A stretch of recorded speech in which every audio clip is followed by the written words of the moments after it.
Bonsoir à toutes et à tous, c'est l'heure de votre rendez-vous hebdomadaire de l'actualité. Voici ce qu'il ne fallait pas rater ces 7 derniers jours. On ouvre ce journal avec une opération de secours en pleine mer. Dans la nuit de dimanche à lundi, une jeune femme de 23 ans avait disparu après avoir quitté un îlet du François à la nage. Grâce à la mobilisation rapide des sauveteurs en mer et du Dragon 972, elle a été retrouvée sur un autre îlet en légère hypothermie. Les précisions de la SNSM devant la caméra de Sandrine Claude. À 20h50, on a le CROSAG qui se trouve donc à Fort-de-France qui sollicite la SNSM du François, donc l'embarcation, pour qu'on se rende sur la baignoire Joséphine pour une disparition de personne. On a l'information que ce serait une jeune femme qui serait partie à la nage, donc depuis la baignoire, sans plus de précision sur la direction et la zone de recherche. Alors nous, à notre niveau, on est parti avec le Narval, donc qui est le bateau, le semi-rigide d'intervention qu'on utilise côté Atlantique avec la SNSM. Et en parallèle, on a eu l'appui de Dragon dans les airs, donc qui est arrivé immédiatement sur zone à 21h10. On découvre donc la jeune femme en hypothermie légère, donc sur l'îlet anonyme sur lequel elle s'était réfugiée après avoir nagé pendant 1,5 km. On a la chance d'avoir des bénévoles parmi la SNSM qui connaissent très bien la mer. Et là, effectivement, hier soir, dès qu'on est arrivé sur zone, ils ont pris directement en compte la marée ainsi que les courants et le vent. Et notre zone de recherche, elle s'est directement affinée sur l'île anonyme où on l'a découverte, Seine-et-Sauveur. La sécurité en mer est très très importante. Déjà, l'aspect primordial, c'est dès qu'on part en mer, on prévient un membre de sa famille, un ami, et on donne la zone sur laquelle on se rend. C'est déjà très important. Ensuite, on a aussi l'aspect sécurité pour soi-même et pour autrui. Donc faire attention voilà, à la façon dont on va s'alcooliser, la façon aussi dont on va piloter les embarcations, donc respecter les zones aussi de navigation. Tout ça, c'est vraiment très important et ça permet de sauver des vies. Après cette nuit de frayeur au large du François, retour sur la terre ferme avec un tout autre sujet, celui des cadeaux de Noël et du budget des Martiniquais à l'approche des fêtes. Beaucoup réduisent leurs achats, d'autres renoncent même à certains cadeaux. Notre équipe est allée à votre rencontre pour mesurer ce que vous pourrez réellement mettre au pied du sapin. Reportage. À 2 semaines du réveillon de Noël, les consommateurs se serrent-ils la ceinture ? Chaque année, sous chaque sapin, on rêve d'un pied noyé de cadeaux. Mais avec la vie chère qui sert notre territoire, ce rituel devient un défi pour bien des familles. Comme Fabienne, dont le budget fond d'année en année et qui doit désormais jongler pour offrir un Noël digne de ce nom. On va dire qu'il est en diminution, donc voilà, les autres années on avait peut-être une enveloppe de peut-être 300 €, là il descend en gros vers 200 € à peu près. On a moins de pouvoir d'achat, donc ça se ressent dans le porte-monnaie. On va essayer de jouer sur les prix pour avoir le maximum de cadeaux et de leur faire plaisir. Avoir un sapin généreusement garni, ce n'est plus à la portée de toutes les familles. Selon l'INSEE, les prix à la consommation augmentent en moyenne de 1,1% par an, un rythme qui pèse lourd sur les budgets déjà serrés. Comme pour Aude qui a dû revoir toutes ses dépenses et s'imposer des restrictions pour pouvoir assurer les fêtes sans se mettre en danger financièrement. Pas un énorme budget, un budget un peu réduit, mais pour un seul enfant. On va dire un gros budget pour un enfant. Dans le sens où l'année dernière, j'offrais à plus d'enfants. Et cette année, avec le même budget, je vais offrir avec un seul enfant. Donc c'est plus dans ce sens-là que ça a diminué. Mais en soi, le montant est le même. C'est juste que la quantité est différente. Mais oui, je fais plus attention par rapport à mon contexte de vie de maintenant. Un contexte que connaît bien Laïssa, mère de 3 enfants, elle doit calculer chaque dépense au millimètre près pour réussir à tenir son budget. Ah oui, très attention, parce que tout a augmenté. C'est pas facile d'acheter des cadeaux pour tout le monde. Il faut satisfaire les enfants, mais en même temps, il faut regarder tout ce qu'il y a comme dépenses. Parce que le mois de janvier, c'est le plus long. Mais pour d'autres, la question du budget ne provoque pas le même stress. Avec des situations plus confortables, la course aux cadeaux rime davantage avec organisation qu'avec prise de tête. Je fais un petit peu moins attention parce que ma situation professionnelle a changé, donc ce qui fait que je me fais plaisir et je fais plaisir surtout à mes enfants. Effectivement, il y a certains produits qui sont en hausse, mais après il y a certains magasins qui respectent quand même et qui nous permettent avec des petits besoins de prendre des jouets quand même pour les enfants.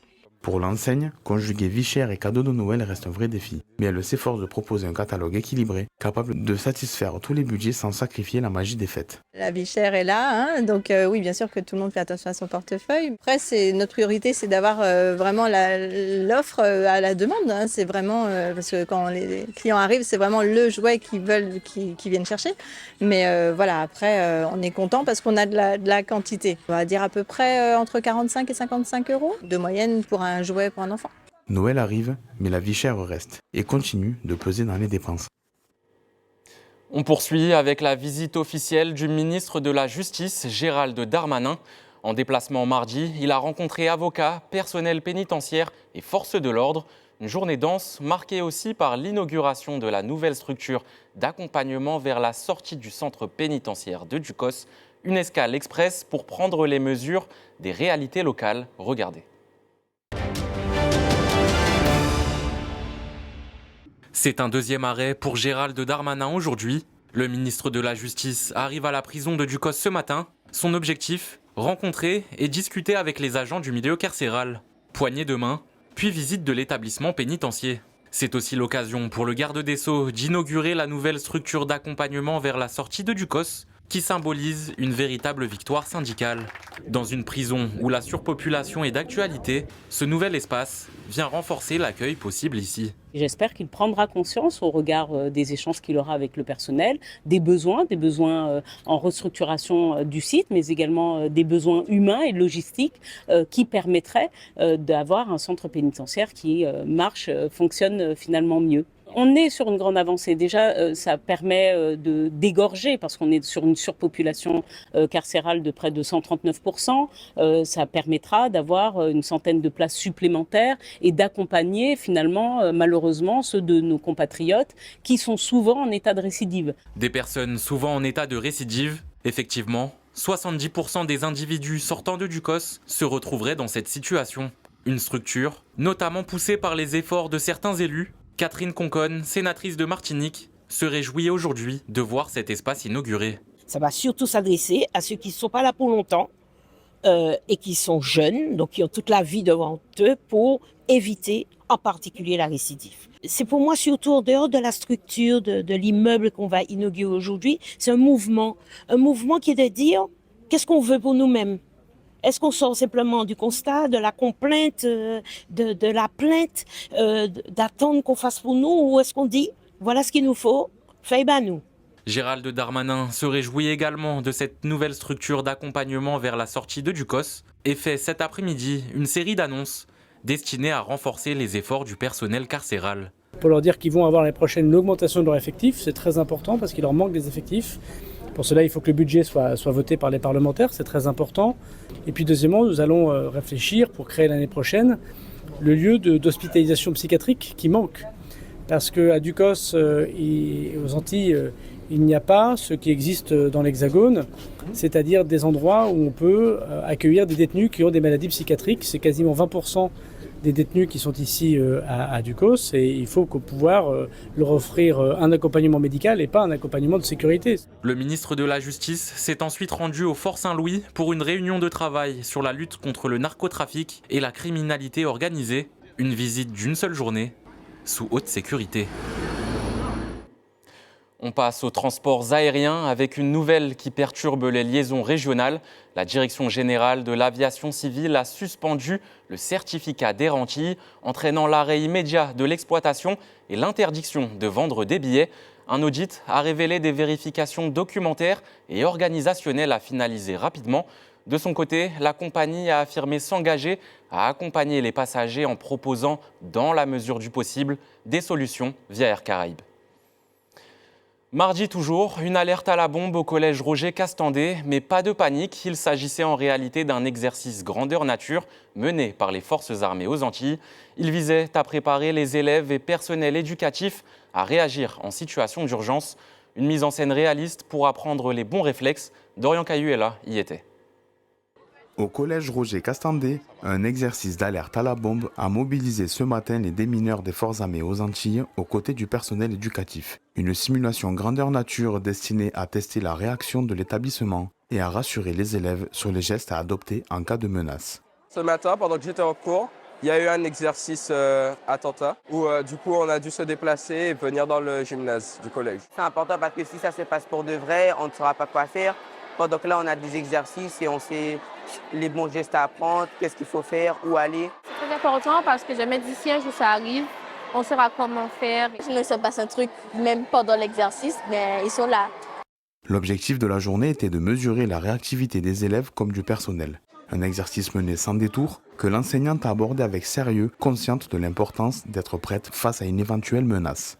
Les parents étaient prévenus qu'il y aurait un exercice, mais pas de la date ni le jour. Et donc, c'est vraiment pour permettre aux élèves de réagir en temps réel au moment où on déclenche l'alarme. L'alarme s'est déclenchée, les élèves étaient très réactifs. Ils ont surtout répondu aux consignes assez rapidement. Ils se sont rangés rapidement, j'ai pu les compter et on a pu descendre pour rejoindre le point de rassemblement. Et on sera dans un état de confinement pendant on ne sait pas combien de temps, jusqu'à ce qu'on nous donne le signal pour pouvoir de nouveau réintégrer l'établissement scolaire. Donc il faudra les occuper, faire des jeux, discuter avec eux sur ce temps. L'enjeu de Karine était de veiller à ce que le plan particulier de mise en sûreté soit bien mis en œuvre. Ce dernier permet d'assurer la sécurité des personnes présentes dans l'école dès lors que survient un événement majeur en attendant l'arrivée des secours. De tester, si vous voulez, les conduites et surtout les conduites à tenir en cas d'alerte et surtout d'intrusion et alerte attentat, puisque là, il s'agit d'un exercice qui est lié au déminage d'un éventuel explosif posé dans le collège. Tester notre plan particulier de mise en sûreté, le PPMS, et donc être à même de pouvoir répondre le mieux possible. L'équipe de démineurs a été alertée et s'est immédiatement rendue sur place. Après une prise d'information et une première inspection menée par robot, les spécialistes ont pu accéder à l'objectif. Sécuriser le sac suspect, puis le neutraliser grâce à un canon à eau, éliminant totalement la menace. Le scénario qui a été choisi, c'est une alerte à la bombe dans un établissement scolaire, donc par l'envoi d'un mail, et donc une personne qui a pour but d'un acte de malveillance, donc la dépose d'un colis explosif improvisé. Donc ici, il n'est pas tellement dans le but de tuer des gens, mais de plutôt, en fait, c'est un élément incendiaire qui va mettre le feu au bâtiment. Un exercice fictif, mais un réflexe bien réel. Ici, on apprend à désamorcer la menace avant qu'elle ne prenne de l'ampleur. Aux assises de Fort-de-France s'est ouvert mercredi le premier jour du procès de Johan Cupit. L'homme était accusé du meurtre de son ancienne compagne, des faits remontant à novembre 2019. Un dossier complexe que la Cour a dû retracer événement par événement jusqu'au moment du drame. Récit de cette première journée d'audience. Nous sommes ici au tribunal de Fort-de-France pour le procès en appel de Johan Cupit. Il est accusé d'avoir provoqué l'incendie qui a coûté la vie à son ancienne compagne en novembre 2019 dans une maison du quartier de Trenel. Ce soir-là, un feu se déclare dans la chambre. La jeune femme est grièvement brûlée. Elle est hospitalisée, placée en réanimation, mais elle décède 2 jours plus tard. Déjà condamné à 30 ans de réclusion criminelle en première instance, Johan Cupit demande aujourd'hui à la Cour de réexaminer les faits. Pour cette première journée, les jurés et les juges se sont surtout penchés sur sa personnalité. Ce matin, aux assises de Fort-de-France, la Cour a longuement interrogé Johan Cupit. Les jurés ont cherché à comprendre son tempérament, son rapport à la violence, mais aussi la manière dont il assume ou non les faits. Face au président, l'accusé a reconnu sa jalousie, son impulsivité, mais il a aussi défendu sa vision des violences conjugales, parlant d'une gifle, évoquant même une correction. Des mots qui ont vivement fait réagir les parties civiles. Ces déclarations, elles interpellent parce qu'on est quand même à distance des faits qui ont eu lieu en 2019, fin d'année 2019. On peut se dire que le temps aidant, on peut avoir une certaine réflexion, une remise en question aussi même parfois de certains comportements, certaines positions qu'on peut avoir. Et force est de constater, sauf erreur, que c'est pas le cas. Lorsqu'on parle de correction, lorsque l'on parle de violence qui pourrait avoir trouvé des raisons, des justifications, c'est vrai que ça interpelle. Après cette audition sous tension, l'autre avocate des parties civiles rappelle la gravité du dossier. Elle souligne que Johan Cupit a déjà été condamné à 30 ans de réclusion en première instance et qu'en appel, la Cour peut aller jusqu'au maximum prévu par la loi. Le dossier dit déjà la vérité et on a assez d'éléments à mon sens dans ce dossier pour avoir la vérité. Mais 30 ans de réclusion criminelle, c'est une première peine.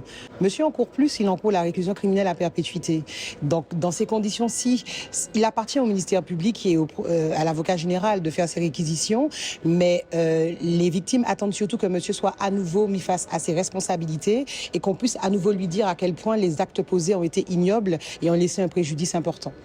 Demain, Johan Cupit reprendra la parole pour revenir sur les faits. Les plaidoiries des avocats des deux parties sont attendues vendredi avant que la Cour ne se retire pour délibérer. Une semaine qui aura été marquée par le social. Mercredi, à la Maison des syndicats, la CGTM et la CDMT ont tenu une réunion publique visant des orientations du gouvernement. Au centre des inquiétudes, la suppression de postes dans la fonction publique, l'allongement de l'âge de départ à la retraite et la baisse du taux de remboursement des médicaments. Les précisions de Gabriel Jean-Marie face à notre caméra. Qu'il s'agisse du secteur public comme du secteur privé, tous les secteurs sont mobilisés. La fonction publique, c'est autant l'État, la territoriale que l'hospitalière. Et dans le secteur privé, les commerces, les services, en tout cas, tous les salariés sont concernés par les mesures que le gouvernement sera amené à mettre en œuvre. Alors, les revendications, ce sont toutes ces horreurs, pour reprendre un terme à la mode, que M. Bayrou, dans son plan annoncé le 15 juillet, puis repris par M. Lecornu, a annoncé, c'est-à-dire les jours de carence augmentés, les jours fériés supprimés, les franchises médicales augmentées. Enfin bref, il y en a tellement que on peut en oublier. Mais ce sont toutes ces horreurs, tout ça pour faire des économies sur le dos de ceux qui n'en ont pas ou ont très peu, et pour épargner les fortunes de ceux qui touchent des millions, pour pas dire des milliards. Il faut qu'on se mobilise parce que les mesures annoncées par le gouvernement, tôt ou tard, entreront en application. On doit constater qu'il y a des hommes politiques au Parlement qui soutiennent ces mesures-là. Par exemple, dans le secteur de la santé, ça va faire très mal. Et il faut que tout le monde s'en occupe, notamment dans le secteur de la santé, parce qu'on ne sait jamais à quel moment on peut avoir affaire à l'hôpital. Et toujours ce mercredi, un autre sujet qui touche directement au quotidien des Martiniquais, celui de l'eau. Le Comité citoyen du Sud a fait cette semaine un point d'étape sur les négociations autour de la gratuité des premiers mètres cubes d'eau. Le CCSM a présenté les premières avancées issues de la commission nouvellement mise en place pour faire progresser ce dossier sensible. Les précisions recueillies par Dorian Cayuela. Cette commission-là, véritablement, a décidé de prendre à bras le corps l'analyse de la gratuité des 8 premiers mètres cubes d'eau. Avoir de l'eau, une partie des 8 premiers mètres cubes d'eau gratuits, c'est déjà soulager la population, entrer dans une dynamique de combat contre la vie chère. La population est au courant de notre action, de notre démarche pour obtenir cette gratuité de 8 premiers mètres cubes par semestre. Alors il faut bien préciser que la négociation se base sur le semestre de facturation, donc c'est bien 16 mètres cubes d'eau par an que nous réclamons. Elle est au courant, elle sait de comment nous nous battons pour que cela arrive. Nous avons assez bien engagé, c'était un petit peu rude ce matin, mais nous avons engagé cette négociation puisque nous avons mis en place les premières bases de cette négociation, de cette gratuité des 8 premiers mètres cubes. Là, précisément, on ne peut pas d'ores et déjà commencer à dire que ça va être effectif telle ou telle période. Nous savons que nous avons une échéance qui nous est peut-être à vue imposée, c'est la convention, la nouvelle convention qui va être signée en 2027. Cependant, si ça arrive avant, nous serions très heureux pour cette population que les choses soient un petit peu plus claires et un peu plus tôt. Tout dépendra de ce que la communauté, donc la collectivité, va décider. Ça peut être un peu avant et ce serait, je le répète, bénéfique pour nous. Cap sur l'orientation avec le Forum des métiers scientifiques 100% féminins. Au collège Roger Castindé, les élèves ont pu rencontrer des professionnels de la santé, de l'environnement et de l'écologie. L'objectif était de susciter des vocations et montrer les postes occupés par des femmes sur le territoire. Retour sur cette initiative inspirante avec Sandrine Claude. Ce matin, le collège a des aires de laboratoire géants. Des professionnels scientifiques sont venus à la rencontre des élèves pour un forum des métiers qui a une particularité. Il est 100% féminin. Santé, changement climatique et énergie durable, autant de domaines qui s'ouvrent aujourd'hui aux collégiens.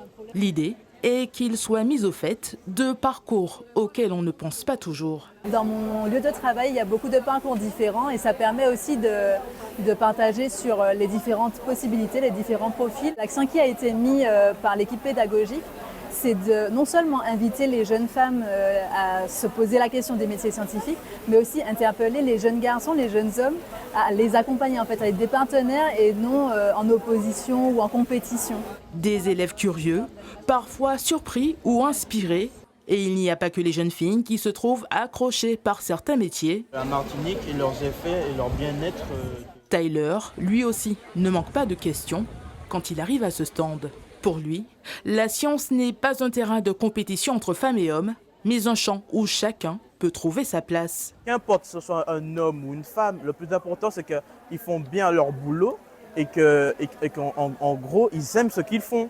Alors moi ce qui m'a interpellé le plus, c'est par rapport à la biotech, parce que en fait je suis très biologique, j'aime beaucoup tout ce qui est la nature, les animaux. Ceux qui ne savent pas encore ce qu'ils veulent faire, peut-être qu'en faisant le forum des métiers, ils auront peut-être une envie de faire un des métiers qu'ils ont vu. Du côté des intervenantes, le message est clair. Les sciences sont un domaine qui recrute. C'est particulièrement le cas de la médecine, qui manque systématiquement de spécialistes à échelle locale, d'autant que certains métiers sont encore peu connus du jeune public. Cette gastro-entérologue est venue expliquer concrètement ce qui se cache derrière cet intitulé médical. La première chose, c'est combien d'années d'études avec des yeux qui s'écarquillent. Et la deuxième chose, c'est mais qu'est-ce que ce métier? Mais pourquoi avez-vous fait ce métier où vous allez trifouiller les intestins? Donc c'est globalement ça. Je les ai fait un petit peu manipuler, ils voient qu'il y a un côté ludique et puis quand ils voient l'impact notamment quand je leur parle d'un fort taux de cancérologie digestive, enfin de patients concernés par la cancérologie digestive, ils voient l'intérêt clinique de ce métier qui était en général pas connu de ces enfants avant cette rencontre. Bien que les mentalités aient évolué ces dernières années, l'importance de rappeler que les femmes ont toute leur place dans les carrières scientifiques demeure encore aujourd'hui. Inciter nos jeunes filles à emprunter ces filières, que les jeunes filles cessent de se censurer, qu'elles voient grand, qu'elles aient des ambitions. Et donc c'est bien sûr aussi par rapport aux travaux de femmes qui ont longtemps été minimisés, que nous avons fait le choix aujourd'hui de mettre en lumière le travail des femmes scientifiques. Un rendez-vous qui, le temps d'une journée, aura ouvert des pistes et peut-être donné une appétence à certains pour les métiers de la science. Au CHU de Martinique, des aides-soignants ont lancé cette semaine un véritable cri de détresse. Ils dénoncent des conditions de travail devenues intenables depuis plusieurs mois, avec des effectifs jugés insuffisants pour assurer correctement les soins. Ils se sont mobilisés de nuit plusieurs heures pour réclamer davantage de moyens et rappeler l'épuisement d'un personnel à bout.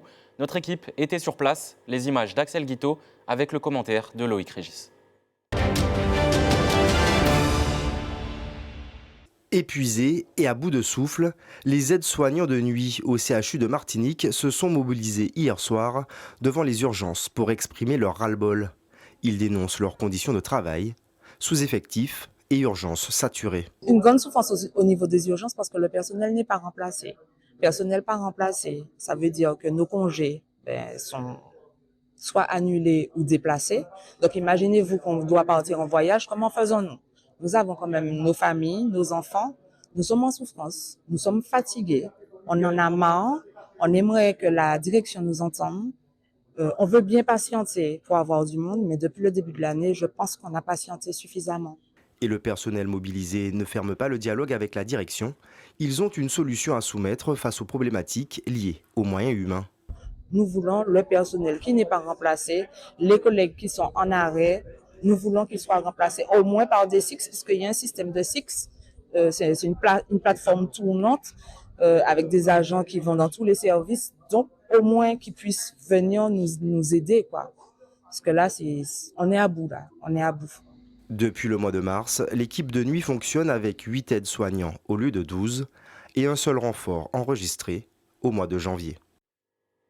Jeudi toujours, cette mobilisation à l'Office national des forêts de Martinique, le personnel pointait du doigt la direction. Celle-ci aurait convoqué 2 représentants syndicaux sans raison valable selon eux.